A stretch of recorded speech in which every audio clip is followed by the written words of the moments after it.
Le soleil se lève sur un doux matin de juin 1279 avant Jésus-Christ. Aujourd'hui, on couronne un jeune et dynamique prince de 25 ans, le pharaon Ramsès II. Cette journée de cérémonie marque le début d'une épopée extraordinaire dans l'histoire de l'Égypte antique.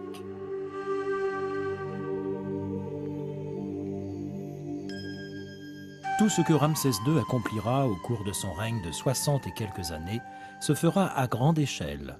Aucun autre pharaon n'engendrera autant d'enfants, ni ne construira autant de temples et de monuments. Son règne est si édifiant que ses descendants souverains le surnomment le grand ancêtre. L'histoire elle-même s'en souvient comme de l'éminent pharaon.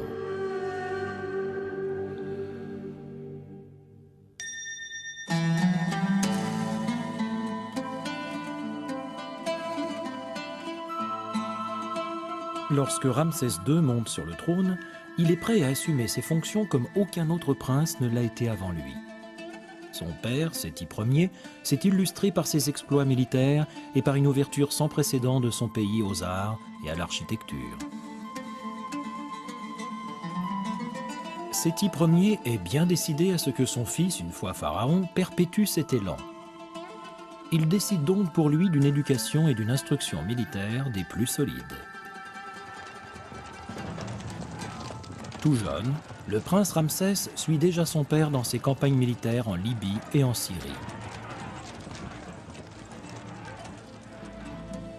Et puisque la dynastie repose dorénavant sur ses épaules, on lui inculque en même temps le devoir d'engendrer une descendance consistante.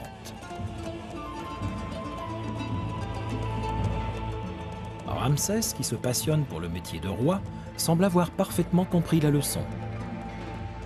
Ainsi, avant même qu'il soit couronné pharaon, ses deux femmes principales au harem royal lui auraient déjà donné plus de 20 enfants. Les Égyptiens se mariaient jeunes. Il est même probable qu'on mariait les jeunes princes dès que possible, de sorte qu'ils commencent à procréer sans perdre de temps. Le principe étant de s'assurer un maximum de légataires masculins pour le cas où le premier d'entre eux viendrait à mourir avant la succession. La deuxième raison de cette précocité était que la maison royale se devait de véhiculer auprès du peuple égyptien une image forte de fécondité.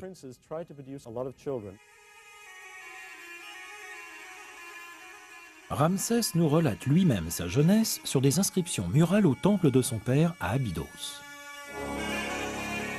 Séti Tout-Puissant m'a couronné de ses mains alors que j'étais enfant. Il m'a doté de femmes, d'un harem tout entier et a placé sous mon joug les peuples du nord et du sud.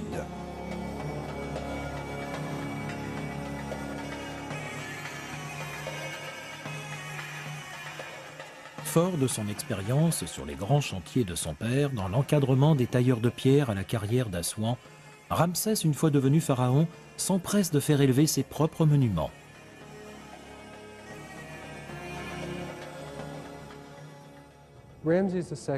Ramsès II est probablement le premier grand entrepreneur en bâtiment du monde. C'est certainement le monarque qui a le plus construit dans l'histoire antique.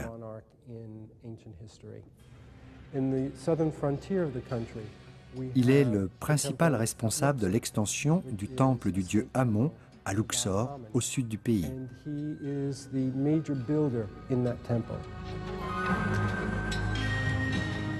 2 mois après son couronnement, on y organise une fête en son honneur. Pour marquer en retour sa gratitude, Ramsès commandite à Luxor une nouvelle entrée ainsi que 2 obélisques, dont celui de la place de la Concorde à Paris et la première d'une série de statues colossales à son effigie. Voici la partie supérieure d'une énorme statue à son image provenant d'un temple qu'il a fait bâtir à Abydos. Elle est une représentation typique des pharaons sous l'ancienne Égypte, c'est-à-dire d'un adulte viril puissant. Cette statue est restée longtemps ensevelie sous les sables, ce qui lui a permis de bien se conserver. Voyez avec quelle vivacité on les peignait à l'époque. Il s'agissait avant tout de les faire apparaître comme des entités vivantes.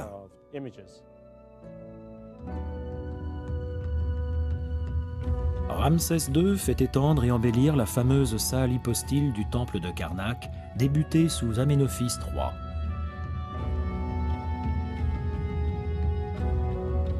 Avec ses 134 colonnes culminant autrefois à 23 mètres, cette merveille de l'architecture ancienne forme une véritable forêt de pierre.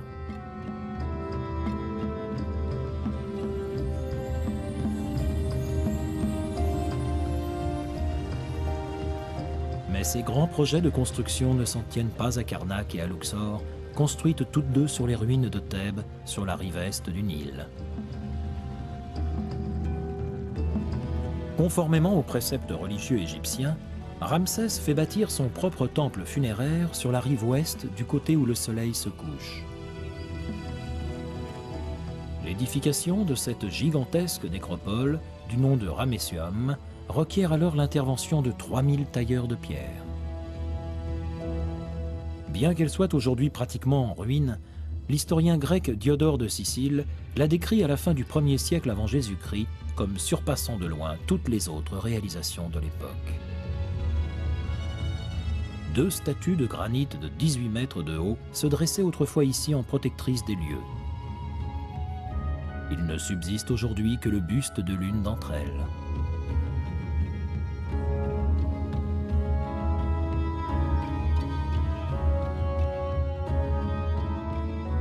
Il faut cependant descendre plus au sud, à la frontière actuelle avec le Soudan, pour trouver le plus magistral de ces monuments, le temple d'Abou Simbel.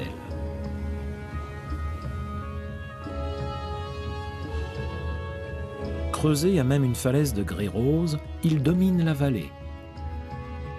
Sa grandeur semble vouloir rappeler à quiconque navigue là sur les eaux du Nil qu'il entre dans le pays des dieux. On estime que la construction d'Abou Simbel débute dans la 10e année du règne de Ramsès II, en 1269 avant Jésus-Christ, et qu'elle dure 13 ans.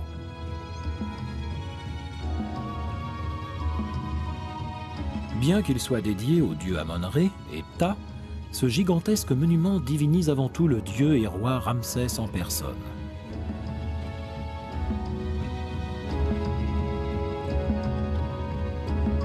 D'une façade qu'on dirait presque surgie de terre, 4 portraits colossaux du pharaon dominent la vallée de leur toute-puissance. Si ces géants de 20 mètres pouvaient se lever, ils en attendraient pratiquement 30.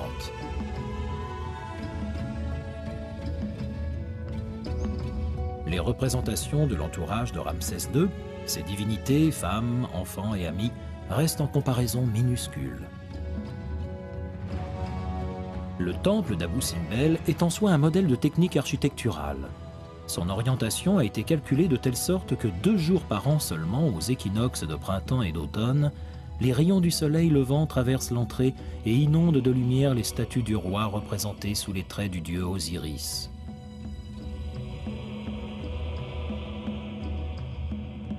Ils poursuivent ensuite le long d'un corridor de 65 mètres pour pénétrer la partie la plus secrète du sanctuaire et illuminer les statues de 3 dieux, parmi lesquels Ramsès.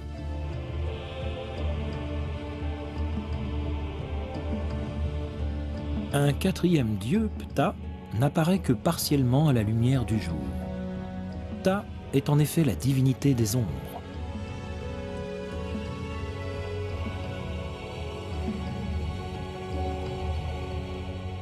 Plus petit, le second temple d'Abou Simbel est dédié à la reine Néfertari, épouse favorite de Ramsès II.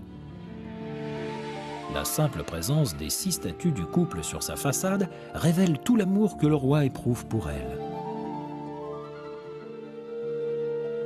Être associé à ce point au pharaon lui-même est en effet un immense privilège. Il est d'ailleurs probable que la reine Néfertari ait assisté à l'inauguration de son temple.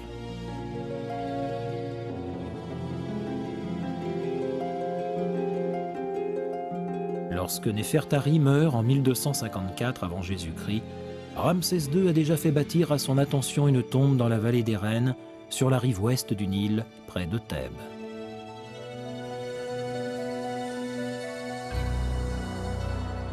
S'enfonçant à près de 8 mètres sous terre, cette sépulture récemment restaurée et ouverte au public reste à ce jour l'un des plus beaux exemples de tombes royales sous l'ancienne Égypte.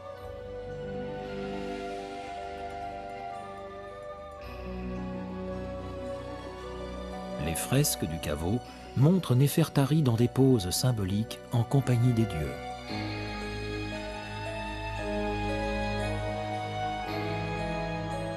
À peu près à la même époque que l'édification d'Abou Simbel, Ramsès II entreprend au nord-est du delta du Nil la construction de son Père Ramessou, ou domaine de Ramsès. Celui-ci jouera bientôt dans l'histoire de l'humanité un rôle très important. Depuis 400 ans, en effet, le peuple hébreu vit paisiblement dans le delta du Nil. On pense que Ramsès II, préoccupé comme son père avant lui par leur grand nombre, aurait choisi de les forcer aux travaux éreintants pour la construction de sa ville. On pense que c'est ici qu'a débuté, vers 1263 avant Jésus-Christ, l'Exode tel que la Bible nous la relate. Quand on parle de Ramsès II, on pense souvent à la période de l'Exode. Les détails sur l'Égypte figurant au livre de l'Exode dans la Bible concordent avec ceux qui illustrent le règne de Ramsès II et son royaume de Ramessou. Je dirais que cet épisode a vraiment eu lieu, et si seule la Bible en témoigne, c'est parce que l'événement, tout relatif qu'il était pour les Égyptiens de l'époque, allait demeurer comme capital dans l'histoire des Juifs.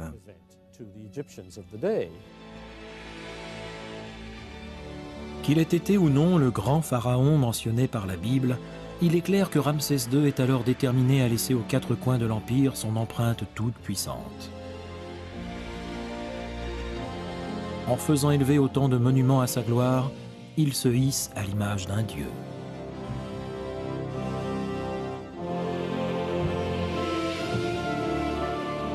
Sa gloire, cependant, ne s'appuie pas uniquement sur ses réalisations architecturales, mais aussi sur sa capacité à écraser l'ennemi.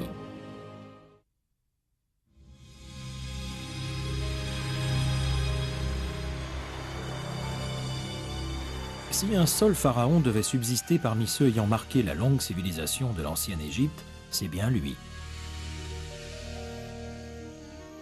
Ramsès II est le plus prolifique à tout point de vue, y compris sur les champs de bataille.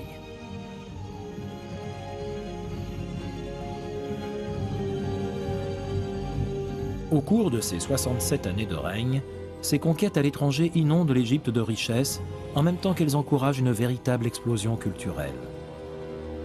Les impôts qu'il lève ainsi que ses butins de guerre lui permettent de financer l'embellissement des temples et la construction de nouveaux monuments. Ses esclaves faits prisonniers au cours des nombreuses batailles lui garantissent la main-d'œuvre nécessaire.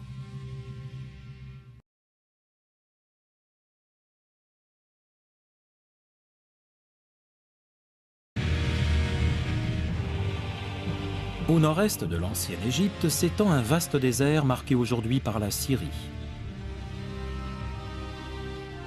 Si Séti Ier a gardé le contrôle des régions côtières sud, le peuple des Hittites tient encore sous sa domination la ville stratégique de Kadesh, dans une région que Ramsès II reste déterminé à reprendre un jour ou l'autre.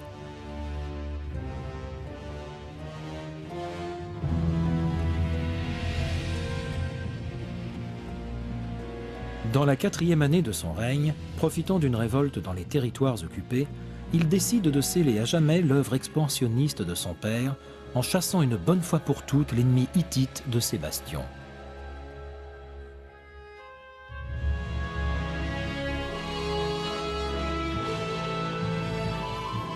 Pour y parvenir, il lui faudra affronter sa plus dure épreuve, la bataille de Kadesh. Des inscriptions nous racontent ainsi qu'en 1275 avant Jésus-Christ, il rassemble l'une des plus vastes armées que l'Égypte ait alors connue. 20 000 hommes traversent la bande de Gaza et font route vers Kadesh.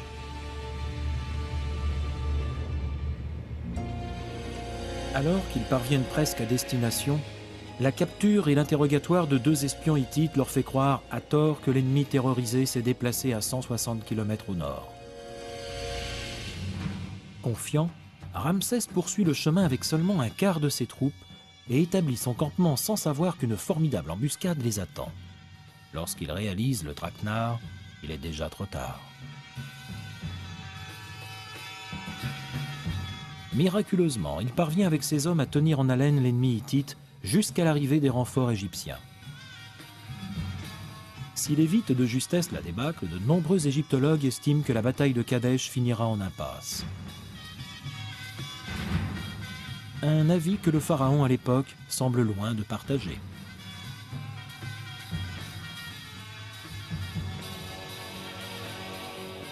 Les murs des temples de Karnak, de Luxor, d'Abydos, d'Abou Simbel et du Ramesséum décrivent au contraire les triomphes de Ramsès à Kadesh.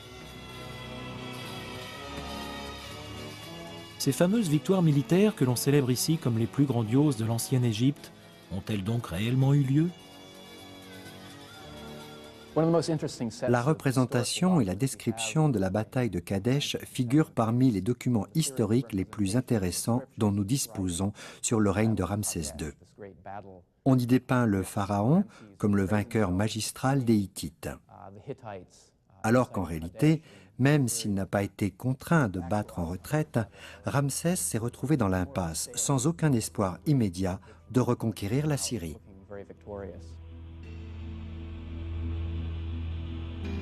D'autres échecs militaires suivront avant que Ramsès ne réalise qu'il vaut mieux tirer un trait sur la Syrie.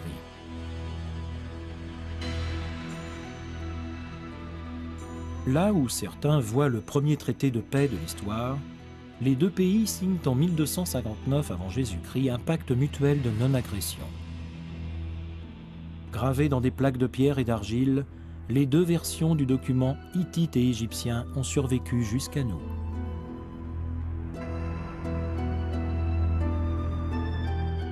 Une fois la paix ramenée, Ramsès II aurait épousé une princesse hittite afin de sceller davantage le traité. Son harem se serait même agrémenté de femmes syriennes et babyloniennes.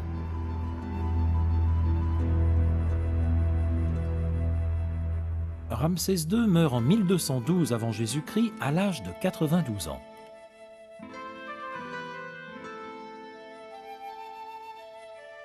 Après l'avoir momifié, on enveloppe sa dépouille dans un linceul doré avant de la placer dans un sarcophage de pierre que l'on ensevelit près de ses ancêtres dans la vallée des rois.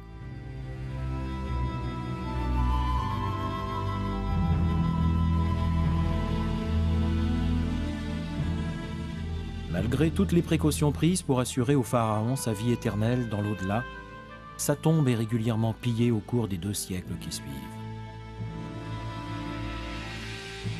Après l'avoir enveloppé, des prêtres se chargent de déplacer d'urgence sa momie. Les restes de Ramsès II finissent dans un simple cercueil de bois de cèdre. Ce n'est qu'en 1881 de notre ère que l'on retrouve cette momie parmi d'autres, dans la cache royale de Der el-Bahri, creusée près du temple de la reine d'Hatshepsut.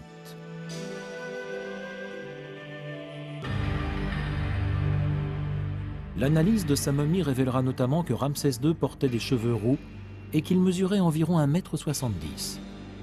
Obturé par des grains de poivre au cours de l'embaumement, son nez aquilin s'est bien conservé.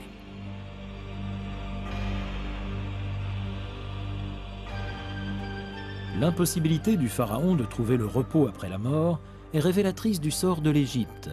Le pays amorce à cette époque un long et difficile déclin.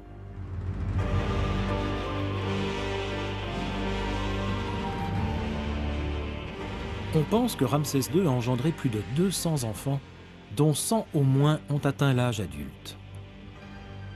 Ses 12 premiers fils héritiers, dans leur chronologie, décèdent avant leur père.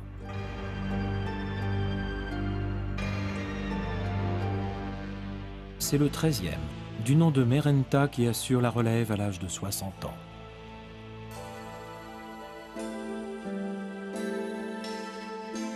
Et bien qu'il se démarque par de victorieuses campagnes militaires contre les Libyens et les Syriens, son règne long de 10 ans seulement ne lui permet pas d'égaliser les réalisations de son père. La découverte d'une partie du palais de Merenta à Memphis reste pourtant un moment important dans l'histoire de l'archéologie. C'est la toute première fois qu'on met au jour les vestiges d'une ancienne résidence royale égyptienne. Des fragments de ce complexe architectural ainsi qu'une maquette du palais exposée aux États-Unis, au musée archéologique de l'Université de Pennsylvanie, permettent de mesurer toute la grâce des intérieurs qui font alors le quotidien des pharaons.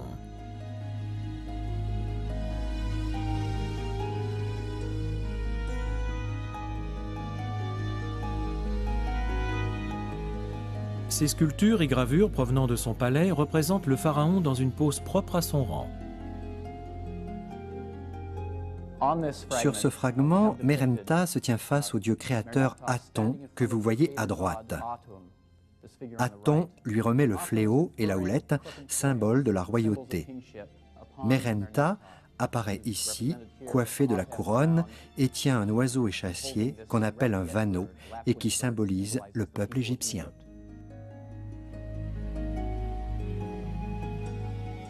Des hiéroglyphes à l'entrée du palais mettent en exergue les liens qui l'attachent en tant que pharaon aux puissances divines.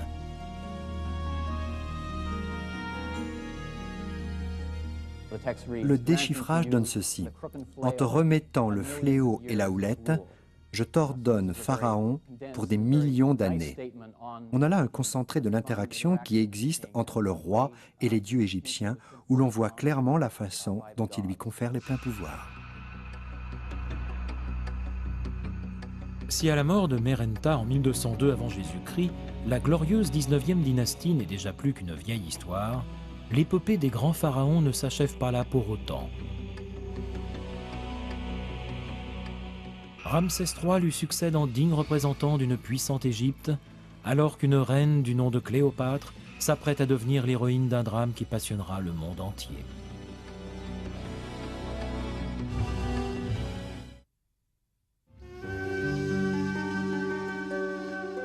Sous les contreforts des montagnes protégeant la vallée des rois, se cache sur le site de Métinet Abou le temple funéraire le mieux préservé de toute l'ancienne ville de Thèbes.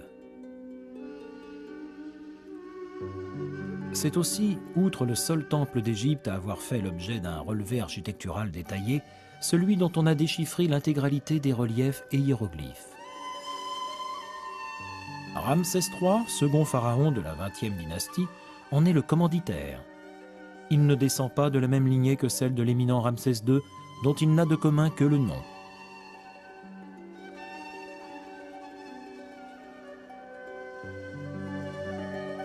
Lorsqu'il monte sur le trône en 1182 avant Jésus-Christ, Ramsès III hérite d'une Égypte stable et d'une nation relativement tranquille.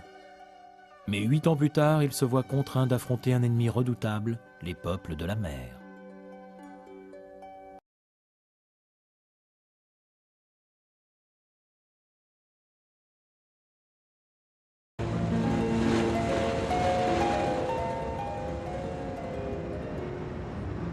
Vers 1176 avant Jésus-Christ, les anciennes nations situées à l'est de la Méditerranée, sur les territoires actuels de la Turquie, de la Syrie et d'Israël, se retrouvent prises sous la menace armée d'envahisseurs connus sous le nom générique de « peuples de la mer ».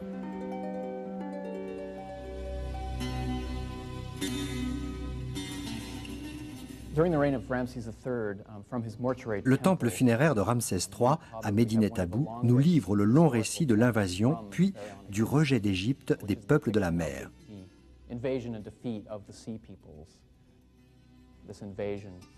Une invasion qui fut maritime, mais également terrestre.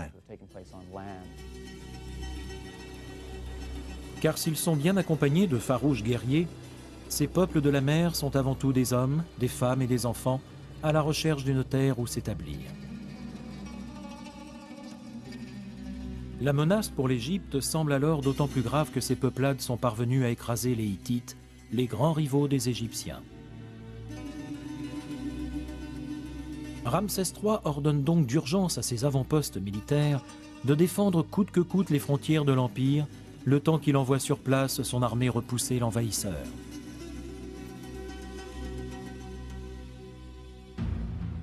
La première des 2 grandes batailles a lieu près de la frontière syrienne. Si Ramsès III en sort vainqueur, il doit encore affronter la formidable puissance maritime des peuples de la mer.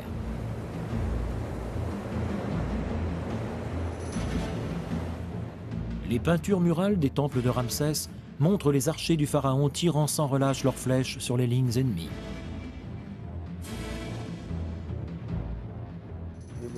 Ce fut un type de guerre tout à fait inhabituel pour les Égyptiens. Il s'agissait de s'opposer à un peuple exotique dont ils ne connaissaient pas le moins du monde le potentiel militaire et stratégique.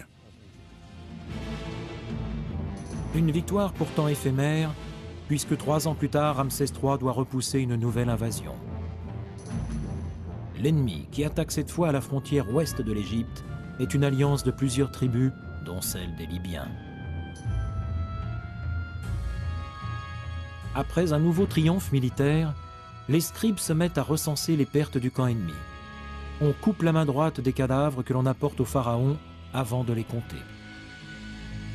Ramsès ordonne un jour que l'on recommence le dénombrement, cette fois en lui présentant le phallus de ses victimes.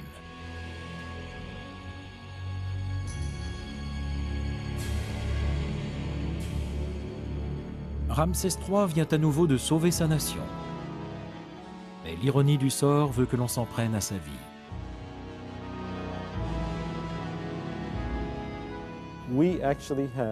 L'histoire nous a légué le compte-rendu de l'enquête officielle qui a suivi l'attentat.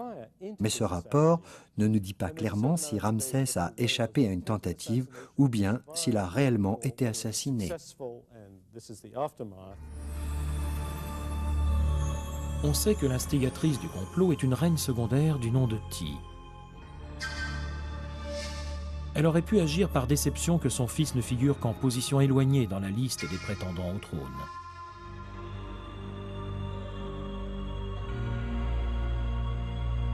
Elle aurait cherché à éliminer Ramsès afin d'usurper la lignée royale au profit de sa propre descendance et prendre ainsi le contrôle de l'Égypte. L'un des conspirateurs aurait d'autre part rompu le secret.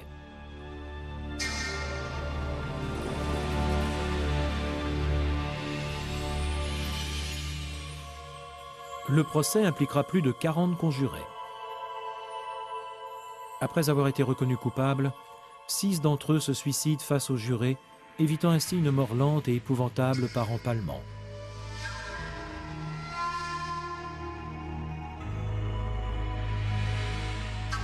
D'autres, reconnus coupables à un degré moindre de participation, ont les oreilles et le nez tranchés. Que cette tentative d'assassinat ait été ou non couronnée de succès, il est clair que Ramsès III est mort avant le rendu des verdicts. Cette fin de règne déplorable présage des troubles qui agiteront bientôt l'Égypte. Après Ramsès III, une période de scission politique et de tension sociale s'installe peu à peu. Les successeurs ont l'air de maîtriser beaucoup moins bien la situation et le pays commence à se partager entre plusieurs royaumes gouvernés par plusieurs pharaons. Certains égyptologues tentent une explication. L'Égypte ne se limite plus à l'étroite et paisible vallée du Nil. D'autres grands empires surgissent tout autour, notamment la Syrie.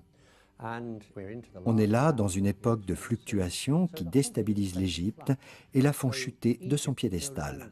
Et le pays souffre tout entier de cela. Sur les 8 siècles qui suivent, près de 70 souverains issus de 11 nouvelles dynasties se succèdent au trône d'Égypte. Parmi eux, figurent des conquérants libyens, nubiens, syriens et perses. En 333 avant Jésus-Christ, le pays alors sous la domination des Perses doit affronter l'un des plus grands chefs militaires de tous les temps, Alexandre le Grand.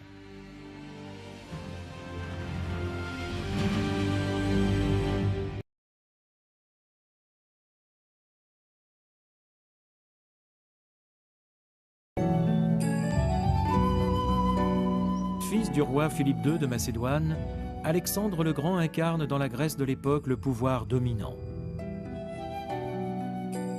Après avoir reçu son éducation du philosophe Aristote, le jeune Alexandre accède au trône en 336 avant Jésus-Christ, après que son père ait été assassiné. Il veut avant tout vaincre les Perses, qui menacent la Grèce depuis plus de 200 ans. À 25 ans, ses succès rapides lui permettent de libérer les cités grecques et de triompher du grand roi des Perses, Darios, à la bataille du Granique en juin 334 avant Jésus-Christ.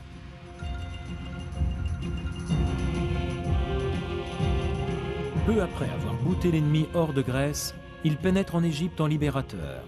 On le couronne même pharaon et on l'élève au statut de Dieu.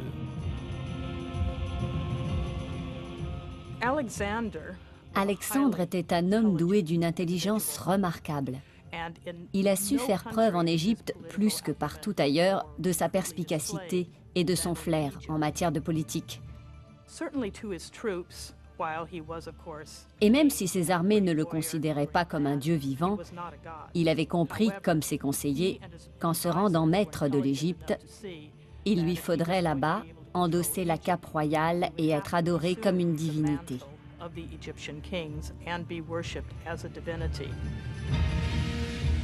Mais malgré ce nouveau titre de pharaon, son destin le conduit ailleurs.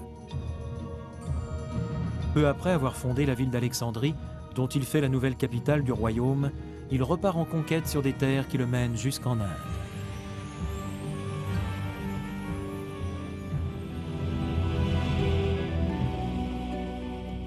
Cependant, et alors qu'il a toujours surmonté ses nombreuses blessures de guerre, une fièvre l'emporte en 323 avant Jésus-Christ dans la ville de Babylone. Ses généraux décident de se partager son vaste empire. Parmi eux, son officier et ami d'enfance Ptolémée. Sa revendication du royaume marque le début de la dernière dynastie égyptienne. Une dynastie qui, en même temps qu'elle fait du pays un riche foyer culturel et artistique, bâtira l'une des 7 merveilles du monde et verra l'avènement d'une des reines les plus célèbres de l'histoire.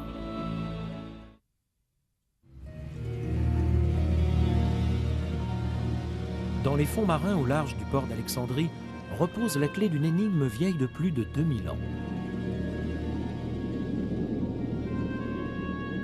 Les souverains se promenaient autrefois sur cette chaussée qui reliait la ville à la petite île de Pharos. Détruite par une succession de tremblements de terre à partir du IVe siècle, ce n'est qu'il y a quelques années qu'on relève dans ces parages des vestiges significatifs du grand phare d'Alexandrie et du palais de Cléopâtre.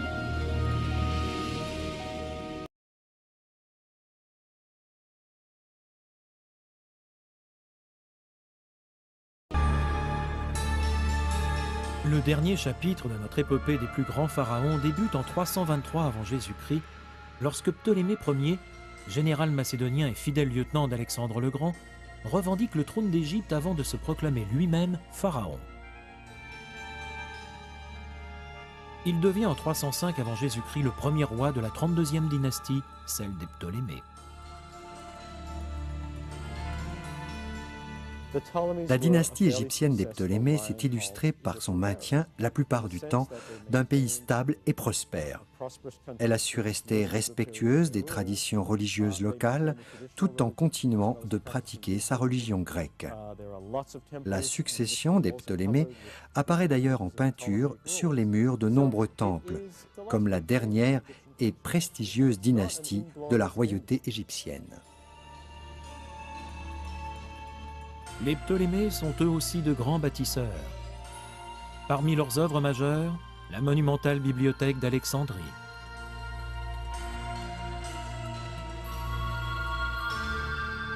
Ces murs abritaient autrefois quelques 700 000 manuscrits. C'est vers ce haut lieu de la culture scientifique et littéraire qu'affluent alors des 4 coins du monde savants et autres érudits en quête de connaissances.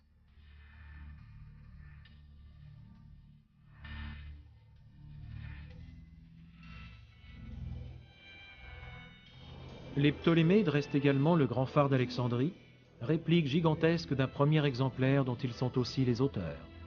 On le surnomme la 7e et dernière merveille de l'Ancien Monde.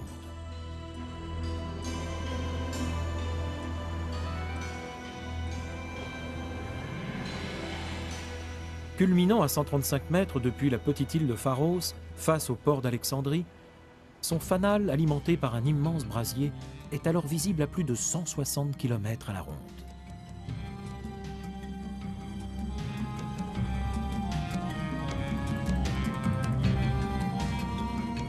Malgré ces glorieuses illustrations, et peu à peu miné par les rivalités familiales, le déclin économique, les dissensions politiques et la puissance croissante de Rome, cette dynastie d'une quinzaine de rois finit par s'éteindre.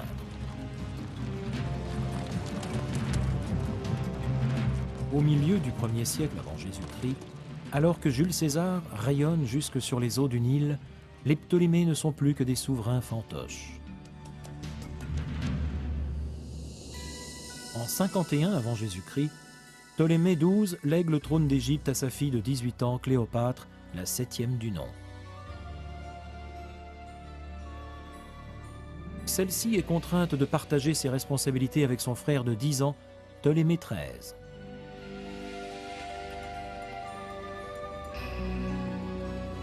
Née en 69 avant Jésus-Christ, Cléopâtre manie couramment 7 langues. Elle est la seule des pharaons grecs à savoir parler égyptien. Contrairement à la légende, elle n'incarne pas la beauté suprême. C'est pourtant une femme sensuelle, douée d'une voix voluptueuse et d'une intelligence exceptionnelle. Le grand philosophe Plutarque écrira d'elle: Le timbre de sa voix était tout simplement un régal pour les oreilles. À la manière d'un musicien jouant sur plusieurs cordes, elle savait passer d'une langue à l'autre, au point qu'elle avait rarement besoin d'un interprète.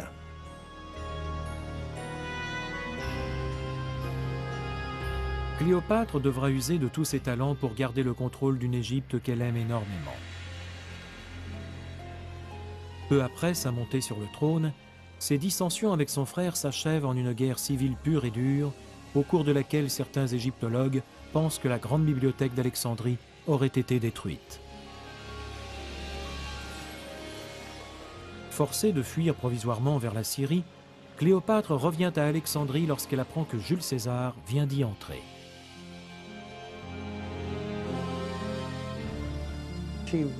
Elle a réalisé qu'avec la puissance croissante de Rome dans le monde méditerranéen, elle avait très peu d'espoir de se maintenir reine d'Égypte. Et lorsque César est entré en Égypte, elle s'est mise en tête de le séduire, comme on a tous pu le voir dans bon nombre de scénarios de pièces et de films. Ses servantes la dissimulent dans un tapis et la passent clandestinement jusqu'au quartier de Jules César à Alexandrie. Lorsqu'il déroule ce tapis qu'on lui présente comme un cadeau, l'empereur découvre avec enchantement la reine d'Égypte, qui devine à ce moment-là qu'elle vient de gagner son meilleur allié.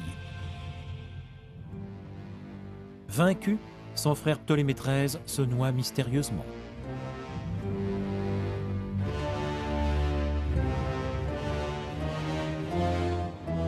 Quelques semaines plus tard, César s'en retourne à Rome, laissant Cléopâtre enceinte de leur fils Césarion.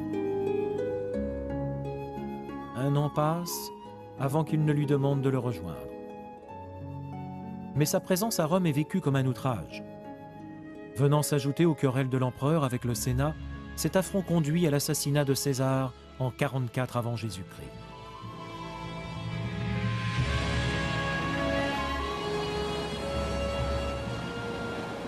Cléopâtre rentre alors en Égypte. L'arrière-petit-neveu de César, Octavien, ainsi que l'un de ses anciens conseillers, Marc-Antoine, décident de combler le vide politique laissé par sa disparition. Mais leur partage du pouvoir s'avère bientôt impossible et Marc-Antoine se tourne vers Cléopâtre pour lui réclamer son assistance. Antoine est ébloui par le charme de cette femme, dont il découvre en même temps l'aisance dans des sujets de conversation a priori réservés aux hommes d'État.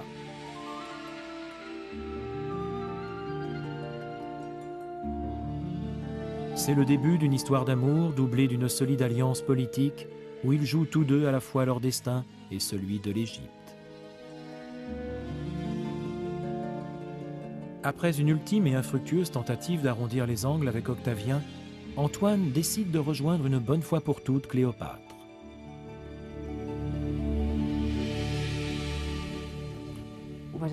Quelles qu'aient pu être ses motivations amoureuses, il attendait aussi de Cléopâtre de l'argent et du bois pour construire ses bateaux, pendant qu'elle, de son côté, voulait de nouvelles concessions de terre, ainsi que davantage de garanties fiscales, Ils étaient par conséquent tout autant amoureux que co-associés.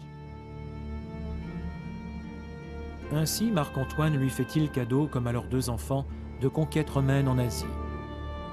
Il reconnaît en outre et proclame que Césarion, le fils qu'elle a eu avec Jules César, est bien le successeur légitime.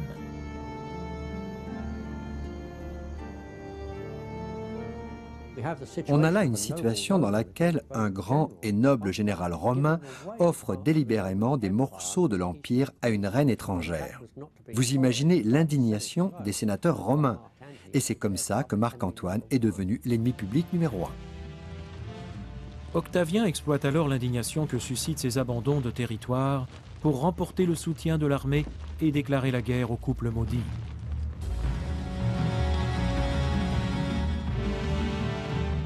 En 31 avant Jésus-Christ, Octavien et ses Romains enserrent la flotte égyptienne dans la bataille navale d'Actium. Face à une défaite inéluctable, Antoine et Cléopâtre prennent la fuite.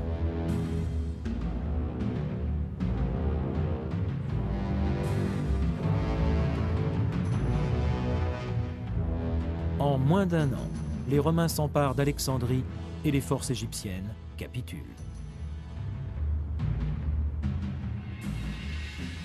Marc-Antoine savait le destin qu'on lui réservait et il a choisi une sortie de scène à la romaine. Il s'est suicidé avec son épée dans Alexandrie assiégée. Cléopâtre, elle, s'attendait à ce qu'on l'enchaîne par les poignets et les chevilles pour l'exhiber dans une Rome triomphante. Il n'était pas question non plus qu'elle tente de séduire Octavien après César, puis Antoine, qu'elle aimait et venait de perdre. Octavien, qui en tout cas s'assurait par cette immense victoire la domination du monde romain. Marc-Antoine aurait expiré entre les bras de Cléopâtre. La reine elle-même, prête à se donner la mort, ordonne alors qu'on lui apporte en secret un serpent venimeux.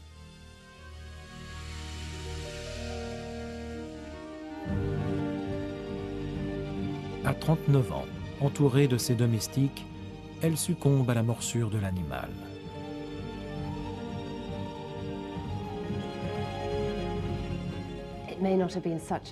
Il ne faut pas croire que ce fut forcément pour elle la pire des morts. Ce type de peine capitale était assez répandu en Égypte à l'époque, et l'on peut s'attendre à ce que Cléopâtre se soit faite à l'idée de mourir de cette manière. Avec le dernier souffle de Cléopâtre, s'achève la grande épopée des pharaons. Une digne fin en soi pour l'une des plus grandes histoires d'amour de tous les temps et pour la civilisation de l'ancienne Égypte qui aura duré plus longtemps que tout autre.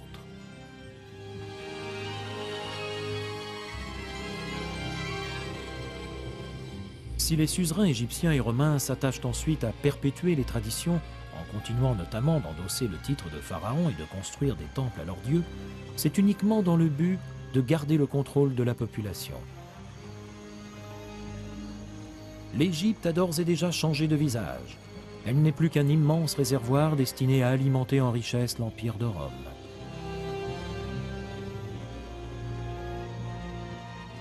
Laissés à l'abandon, les magnifiques lieux saints et monuments édifiés sur plus de 3 millénaires décrépissent lentement mais sûrement. Tout ce qui n'a pas encore été dégradé ou pillé devient la proie du sable et des vents. Les couleurs vives s'effacent peu à peu, alors qu'un patrimoine entier de majestueuses et graciles silhouettes s'enfonce sous la surface anonyme du désert. Les voix de ces pharaons, mi-hommes, mi-dieux, se sont tues à jamais, emportant dans leur silence la magnificence de la civilisation du grand empire du Nil.